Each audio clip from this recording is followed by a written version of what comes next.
Okay, just to show you where we're at with making maple syrup now, you can see the cooker is going. It's a 55-gallon drum, and we have a keg cut in half, and we put the sap inside the keg. And that is a nice rolling boil right there. You can see all the steam coming off. We're evaporating the water as quick as we can. And we have to go through 55 gallons of sap to make a gallon of syrup. So with that said, we need to burn a lot of wood, and we are doing that right now. This simple cooker, oh man, I made this years and years ago, probably 10 years ago. It's maybe been used for 6 times or so. And the bottom is pretty much rotted out, but it still works. Just one drum, and I had a nice door to it, which there's not much left of it, but it's still working. And as this burns, we'll just keep pushing it in. I do have a pot that I have out here, and I built this little stand. You can kind of see it.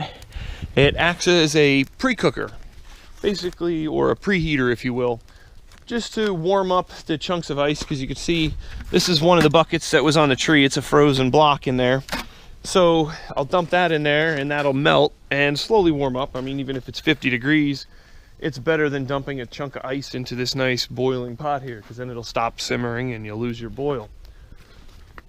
Kind of lucking out today. It's about 50 degrees out here, and you need a nice day like this to really get the sap flowing. It's been super cold, and we are now into about March 8th or so, and we finally got the right weather where the temperature is going to fluctuate. At night it's going to be below freezing, and the sap will come down the trees, and during the day the sun will warm up the tree and make the sap flow up the tree, and it'll go into those buckets that we have tapped, and then all we have to do is go around, collect it, and start cooking.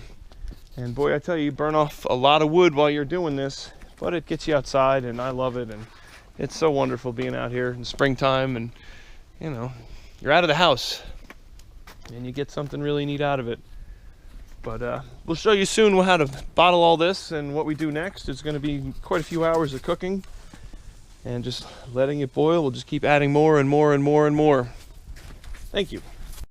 All right, as far as our maple syrup production goes, this is what we got for our first run. We have 2 pints and 5 half pints, so you know, about a half a gallon, not quite half a gallon of maple syrup, but for our first run it's pretty good. I mean, this is super clear, very sweet, delicious stuff. I mean, you can see a little bit of the sediment down at the bottom, and that'll stay down there and settle out. Can't go wrong with making your own maple syrup. I hope you guys all like that, and you get out, and it encourages you to make your own stuff and try farming any way you can with what you have.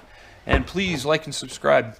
Mr. Brian's Amazing World. We need more subscribers so we can keep making great videos for you, and we'll get better and better and bring more stuff to show you what we can do here. Thank you very much, and I hope you enjoyed it.